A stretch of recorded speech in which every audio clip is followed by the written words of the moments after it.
അത് ഒഴിവാക്കിയ ആളുകൾ പ്രായാധിക്യം കൊണ്ട് നോമ്പരക്ഷിക്കാൻ കഴിയുന്നില്ല. അങ്ങനെയുള്ള ആളുകളൊക്കെ മുക്തി കൊടുക്കുന്ന നിർബന്ധമാണ്. അല്ലെങ്കിൽ ഒരു രോഗം പിടിച്ചു, ആ രോഗത്തിൽ അവൻ രക്ഷപ്പെടുമെന്ന പ്രതീക്ഷയില്ലാത്തൊരു രോഗമാണ്. ആ രോഗം മാറുമെന്ന് അവർക്ക് പ്രതീക്ഷയില്ല. ഡോക്ടർമാരൊക്കെ പറഞ്ഞ രോഗമാണ്. ആ രോഗിയായി കിടക്കുമ്പോൾ അവർക്ക് നോമ്പരക്ഷിക്കാൻ സാധ്യമല്ല എങ്കിൽ അവനൊക്കെ മുക്തി കൊടുക്കണം. അതുപോലെ തന്നെ നമ്മുടെ ഭാവി, നമ്മളെ കഴിഞ്ഞ കാലങ്ങളിൽ നമ്മൾ പ്രായപൂർത്തിയായി, നമ്മൾ തമ്മീസായി മുക്കല്ലഫായത് മുതൽ നമുക്ക് എന്തെങ്കിലും രൂപത്തിൽ നോമ്പ് നഷ്ടപ്പെട്ടു പോയിട്ടുണ്ടെങ്കിൽ ആ നോമ്പൊക്കെ ഖളാ കൂട്ടുന്നതിന് പുറമെ അതിനൊക്കെ മുക്തി കൊടുക്കേണ്ടി വരും. പല ആളുകളും ശ്രദ്ധിക്കാതെ പോകുന്ന വിഷയമാണ് മുക്തി കൊടുക്കുക എന്ന് പറഞ്ഞാൽ. ഈ റമദാനിൽ ഒരു നോമ്പ് നഷ്ടപ്പെട്ടു പോയാൽ അടുത്ത റമദാൻ വരുന്ന മുന്നേ ഖളാ കൂട്ടുകയും, ഖളാ കൂട്ടണം. അത് ഖളാ കൂട്ടിയിട്ടില്ലെങ്കിൽ പിറ്റത്തെ റമദാൻ ആകുന്നവരെ ഖളാ കൂട്ടിയില്ല, ആ റമദാൻ കിട്ടും കഴിഞ്ഞുപോയി. എന്നാലും ഒരു കൊല്ലം പിഴിച്ചതിന് പേരിൽ ഒരു മുദ്ദ നിർബന്ധമാണ്. ഖളാ കൂട്ടും പോകണം, ഒരു കൊല്ലം പിഴിച്ചതിന് പേരിൽ മുദ്ദ കൊടുക്കുന്ന നിർബന്ധമാണ്. ഇങ്ങനെ എത്ര കൊല്ലമാണോ അവൻ പിഴിക്കുന്നത്? ഒരു 25 വയസ്സിൽ മുമ്പ് കഷ്ടപ്പെട്ടിട്ടുണ്ട്, 60 വയസ്സായിപ്പോ ഇതുവരെ മുമ്പ് ഖളാ കിട്ടിയിട്ടില്ല. എന്നാ അവിടെ മുതൽ എത്ര കൊല്ലം ഇപ്പോഴാ ബോധം വെക്കുന്നത്? അമ്മ അങ്ങനെ നോക്കും പോയിക്കണല്ലോ. എന്നാ അവിടെ മുതൽ എത്ര കൊല്ലം കണക്കൂട്ടി ആ കൊല്ലത്തിന്റെ മുദ്ദാണ്ട് കൊടുക്കേണ്ടി വരും.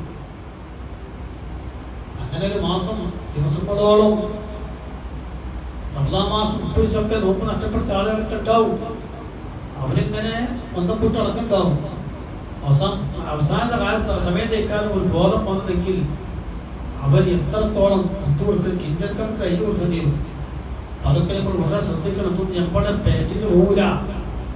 നമ്മള് വൈദ്യുസ്കരിച്ചതുകൊണ്ടോ അവന്റെ അക്കടപാട്, വീട്ടാന്റെ അക്കടപാടുകൾ അവർക്ക് വേണ്ടി കുറെ പൊറുക്കുന്ന തേടിയതുകൊണ്ടോ, ഒരാളുകളെ മരിച്ചതിന് ശേഷം അരിച്ചാക്ക് ഭാര്യ കൊടുത്തതുകൊണ്ടോ അവന്റെ പെരടിയിൽ നിന്ന് അവന്റെ ഹക്ക് പോകുന്നില്ല. അവൻ എത്രത്തോളമാണ് മുത്തു കൊടുക്കേണ്ടതെങ്കിൽ അവൻ കുറെ നോമ്പുകൾ നഷ്ടപ്പെടുത്തി അതിന് മുത്തു കൊടുക്കാതെ വെഴുകിച്ചങ്ങനെ മരിച്ചുപോയ ആളാണെങ്കിൽ അതിന്റെ കണക്കനുസരിച്ചിട്ട് മുത്ത് അവകാശികൾ കൊടുത്തോളണം. ഒരു ഉപ്പ മരിച്ചു കഴിഞ്ഞാലും ഉപ്പാക്ക് കുറെ നോമ്പ് നഷ്ടപ്പെട്ടിട്ടുണ്ട്. ഉപ്പ ജീവിതകാലത്ത് എന്താണ് അതിന്റെ മുത്ത് കൊടുത്തിട്ടില്ലെങ്കിൽ ആ ഉപ്പ മരിച്ചതിന് ശേഷം സ്വത്ത് ഓരി വെക്കുമ്പോൾ ആ മുത്ത് കൊടുക്കാനുള്ള ആ ഓരി മാറ്റി വെച്ചിട്ട് വേണം തക്സീമ് ചെയ്യാൻ. അതുപോലെ തന്നെ ജക്കാത്ത് കൊടുക്കാറുണ്ട്. ജക്കാത്ത് കൊടുക്കാനുള്ള അവകാശിയാണ് അവൻ. ആ നിലയ്ക്ക് ജക്കാത്ത് കൂടെ മരിച്ചു പോയാൽ ആ ജക്കാത്ത് കൊടുക്കേണ്ട സമ്പത്ത് മാറ്റി വെക്കണം. അതുപോലെ തന്നെ ഹജ്ജ് നിർബന്ധമായ ആളാണ്. ഹജ്ജ് നിർബന്ധമാകാൻ ബാങ്കിൽ കുറെ പൈസ ഡെപ്പോസിറ്റ് വേണ്ട. അവർക്ക് സെന്റ് കണക്കിൽ ഭൂമിയുണ്ട്. 2 സെന്റോ 1, 2, 3 സെന്റ് എത്താൽ ഹജ്ജിന് പോകാനുള്ള കാശ് കിട്ടും. അതവൻ ശ്രദ്ധിക്കാതെ അങ്ങനെ മരിച്ചു പോയാൽ, ഹജ്ജ് ചെയ്യാതെ മരിച്ചു പോയാൽ ആ ഹജ്ജും അവകാശികൾക്ക് ചെയ്തു തീർക്കുന്ന നിർബന്ധമാണ്. ഉപ്പയെ മരിച്ചു പോയിട്ടുണ്ടെങ്കിൽ ഉപ്പാക്ക് സ്വത്തുണ്ട്, ഉപ്പ സ്വത്തുണ്ടായിരിക്കവേ ഹജ്ജിന് പോയില്ല എങ്കിൽ മരിച്ചു പോയാൽ ആ ഉപ്പാന്റെ സ്വത്ത് അവകാശം വെക്കുമ്പോൾ, മക്കൾ അവകാശം വെക്കുമ്പോൾ ആ ഉപ്പാന്റെ ഹജ്ജ് ചെയ്യാനുള്ള സമ്പത്ത് മാറ്റി വെച്ചോണം. എന്നിട്ട് ബാക്കി ഓരി വെക്കാൻ പറ്റുള്ളൂ, അല്ലെങ്കിൽ ഹലാലാവൂല. ഇതൊക്കെ പല ആളുകളും ശ്രദ്ധിക്കൂല. വൈകിട്ട് മുന്നിൽ കൊണ്ടുവച്ച് വാക്കിടപാടും മറ്റിടപാടും കടം കൊടുക്കാനുള്ളതൊക്കെ പറയും. മക്കളെ ഏറ്റെടുത്തു, അവനെ ഏറ്റെടുത്തു എന്ന് പറയും. പക്ഷേ ഇവിടെ ഹജ്ജ് നിർബന്ധമായ കാര്യങ്ങൾ അത് പല മക്കളും പല ആളുകളും ശ്രദ്ധിക്കാതെ പോകുന്നുണ്ട്. മരിച്ചാലേ അതിന്റെ കഥയുള്ളൂ. അതുകൊണ്ട് തന്നെ ആ കാര്യങ്ങളൊക്കെ നമ്മൾ ശ്രദ്ധിക്കണം. ശ്രദ്ധിക്കാതെ പോയാൽ ഇവിടെ ഇങ്ങനെ പോകും. സമ്പത്തും അത് ആറാമായതുകൊണ്ട് ഹലാലായതുകൊണ്ട് അതിങ്ങനെ അതിന്റെ അനുഭവങ്ങളെടുത്ത് ഇങ്ങനെ ജീവിച്ചു പോകും. പക്ഷേ ഇത് നമുക്ക് ഹലാലാകുമ്പോൾ ശ്രദ്ധിക്കണം. ഇപ്പൊക്കെ അവകാശമുള്ള സമ്പത്ത് അഥവാ ഹജ്ജ് ചെയ്യുന്ന സമ്പത്ത് മാറ്റിവെക്കാതെ അതുകൊണ്ട് ഓരി വെച്ചാൽ അതിലൊക്കെ ഹറാമ് കലർന്നുപോയി. അതുകൊണ്ട് തന്നെ ആ കാര്യങ്ങളൊക്കെ വളരെ ശ്രദ്ധിക്കണം.